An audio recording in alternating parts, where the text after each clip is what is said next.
You're listening to Rabbi Aryeh Wolbe, Director of Torch, the Torah Outreach Resource Center of Houston. This is the Jewish Inspiration Podcast.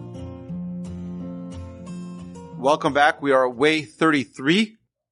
Way number 33 is Oheiv et Tzedakot. If you remember, we spoke about Ahuv, which means to be loved. We spoke about what it means to be loved and how do we gain that love with other people. The next, number 31, was Oheiv et HaMakom, is loving God. Then we spoke about Oheiv et HaBriot, loving humanity. And then we are now up to Oheiv et Tzedakot, which is love the righteous. Love the righteous, not only righteous people, but the righteousness. Love righteousness. To be a good person, you need to enjoy being good. Enjoy being good. Be on the right side of things. So I know this can be a politically charged statement. What do you mean? What does it mean to be right? My side is always right. Your side is always wrong. So let's open up the Chumash. And I want to share with you the verses in the Torah in Deuteronomy chapter 30, verse number 15. Re'ei natati lefanecha hayom et hachayim v'et hatov v'et hamavet v'et hara. See, I have placed before you today the life and the good and the death and the evil. That which I command you today, asher anochi mitzavcha hayom le'avat Hashem Elokecha lelechet b'derchav v'lishmor mitzotav v'chukotav u'mishpatav v'chayita v'rabita u'v'irachta et Hashem Elokecha ba'aretz asher ata ba'sham l'rishta. Let me translate.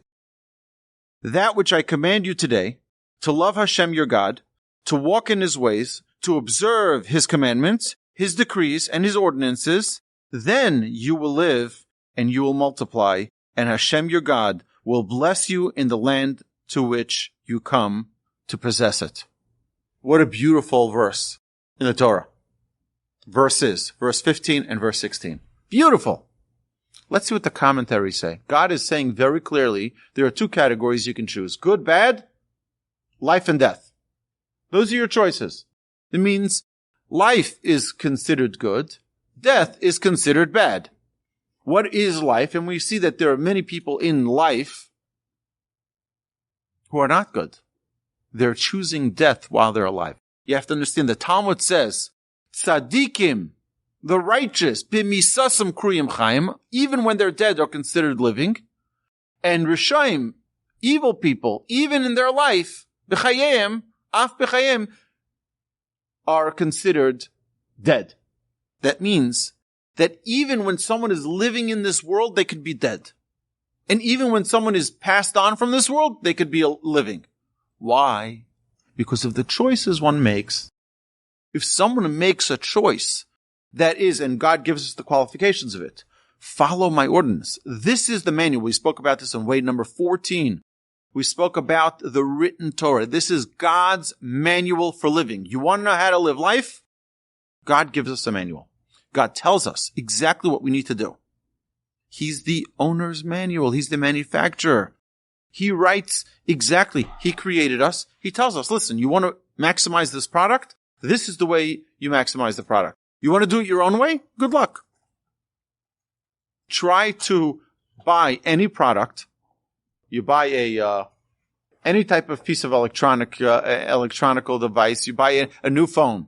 It tells you to charge it before you turn it on. You say, no, I'm not going to charge it before I turn it on. Okay, no problem. So your battery won't last. Then you wonder 2 months later, why is your battery not working properly? Well, follow instructions. You have a manual, and if you follow the manual that was written by the manufacturer, it's likely that you'll benefit the most from the product. God gives us the guidelines. So let me just read to you the commentary here. Choose life. This parsha ends with an exhortation. The choice between the Torah and a diametrically opposed way of life is no less than a choice between life and death. And God urges His people to choose life. Again, that's the owner's recommendation, the manufacturer's recommendation, the editor's note. I created this beast. I'm telling you, follow my recommendation. Choose life. It's my recommendation. Choose life. Et ha'chaim v'et hatov v'et ha'mavet v'et ha'ra. The life and the good, the death and the evil. Rav Yochanan said of this verse, from the day that God made this declaration, goodness and evil did not emanate from his mouth. Rather, evil comes from its own accord to one who does evil, and good comes to one who does good. Meaning, God put all of the options in the world. God put all the options. You can choose to be good, and you can choose to be evil. It's your choice. That means you can't blame circumstances for things. Mother Teresa and a terrorist had the same options. She chose to be Mother Teresa. He chose to be a terrorist. It was a choice. And to live a life where people say, I had no choice. There's no such thing, you had no choice. Every person can choose. Our Mishnah teaches us here, love righteousness.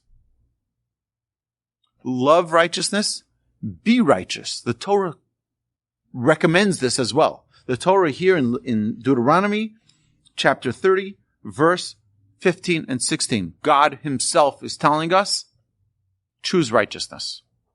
Choose the right way to live life. The obligations are easier when we get in touch with the pleasure of doing the right thing. When we understand, I'll give you an example. Shabbos. Shabbos, God recommends, listen, I'm telling you, take every seventh day off. No time for business, no time for anything other than taking a break. If someone doesn't invest in it, they will never see the benefit in it. We talked about this previously. The word oneg Shabbat, the pleasure of Shabbat, Shabbos is called one of the only things that's called by the Torah a pleasure. A pleasure. You want to know what pleasure is? Shabbos is a pleasure. The same word of oneg, if you take the ayin and put it at the end of the word, it becomes a nega. It becomes a plague. If you don't see it properly, if you put the ayin in the wrong place, the I in the wrong place, instead of seeing it as a pleasure, you see it as a plague. And this is our challenge today. Our challenge is to really invest in real pleasures. Doing the right thing is a soul experience, a far greater pleasure than any material success. After a difficult task, pause to reflect how great you feel. You finished something? You worked hard on it? Take a second to enjoy it. Acknowledge. We do this when someone concludes a tractate of Talmud. We make a celebration. We make a party. There's a story told about one of the great sages. He made a siyum. He concluded a tractate, and he ran to the marketplace and bought himself a honey cake. And he came back and made the celebration. So everyone's like, why did you need to go to get a honey cake? Like, you could have made a l'chaim and that's it. He says, no, my mother told me that whenever I finish a tractate, I should always eat a honey cake because honey is symbolic of sweetness of the Torah. It says that the misuki midvash v'nofes tzufim, the words of the Torah are sweet like honey. So I should always taste that honey. I should always have that sweetness whenever I conclude. Take a moment to appreciate. Many times people don't stop and just enjoy the moment. Enjoy the goodness that you're involved with. I had someone recently, this is a sidebar. He asked me, he says, you're involved with this, you're involved with that, you're involved with this, you're involved with that. He says, what? You're all over the place. You're busy with too many things. I said, no, we say, King David tells us, Ach tov v'chesed yurdefuni kol yemei chayai. We say this in Psalms, where King David pleads. He said, God, keep me busy with good things. We'll all be busy. Every one of us are busy every minute of the day. What a great privilege to be busy with good things. Be busy helping people out. Be busy assisting people. Be busy guiding people, giving counsel to people. We're going to be busy anyway. Might as well be busy with good things. Love righteousness. Obligations help us to actualize our potential. If you obligate yourself to good things, say yes. We said before, the answer is always yes. That's one of my policies in life. Say yes. Get yourself involved with good things. Yeah, but I really don't have time. I really don't want to. Get involved. Make a commitment. Because you'll never regret doing a good thing. You will never regret doing a good thing. Obligations are inevitable in life. So you might as well enjoy them. If you're already doing something, have fun with it. Enjoy it. You know, the word noten, which means to give, is a palindrome. Nun, taf, nun. When you give, it comes right back at you. It may not come back in a financial way. It may not come back in a material way, but it definitely will come back in a spiritual and a meaningful way. When you volunteer for something and there's no recognition and there's no side benefit, you're not getting a plaque up on the wall and they're not writing you in the newsletter, you know what? There's a way to enjoy that and appreciate that altruistic, no bells and whistles involved. It's just plain righteousness. That's what this Mishnah is teaching us here. When I was in yeshiva, I told you this previously, my embarrassing story of how I learned how to be a giver.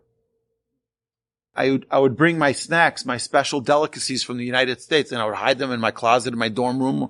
And the Israelis never saw these things. It's not like it is today. You have the import-export is so incredible. And you have more products in Israel. You can buy Costco products in the stores in Israel. It's amazing. Kirkland brand, you know. I was giving a class on kindness, on how to give. And I realized that I was a hypocrite. Because here I was talking about being a giver, but then I would hide in my room, make sure nobody was there, nobody saw, and took my little treats that I had from the United States. So what I started doing is I made myself a commitment that I wasn't going to take any for myself unless I gave to two people first. And I had to break that habit. I had to break that commitment, locked me in to forcing myself to do something that was against my nature. I had to learn to give other people. And what happened is that eventually it became almost a second nature where I couldn't enjoy something unless I was enjoying it with someone else. And I think that it's a very important obligation that every person in their own lives, in their own reality, has to obligate themselves to righteousness at some level. You know what? It may not be my nature. I don't like to do it. Commit yourself. Get yourself involved with something. So, I think it's important for us to define for ourselves, especially in this day and age, and I know this is it could be very inflammatory for me to say this, but there are a lot of things going on in this world that are absolute craziness. Absolute craziness. And you know what? If people choose a certain lifestyle, that's their choice. And we have to respect and love every human being. And we definitely don't have to disparage people. But we have to reaffirm to ourselves what is right and what is wrong. To ourselves, as individuals, and perhaps for our children, to educate them. When you see someone who breaks into a store, it shouldn't become okay for us to just say, well, that's the way they do things. That's the way. No, reaffirm that this is evil. This is theft. This is a crime. This is wrong. And to reiterate it for ourselves. And to confirm this is not righteousness. This is evil. This is wrong. And not to allow it to be okay. Okay, so, my dear friends, that concludes way number 33. You've been listening to the Jewish Inspiration Podcast, a Torch production. Become a supporter at torchweb.org because your assistance enables more Torah learning around the globe. To find more lessons offered by Torch, please visit torchpodcasts.com.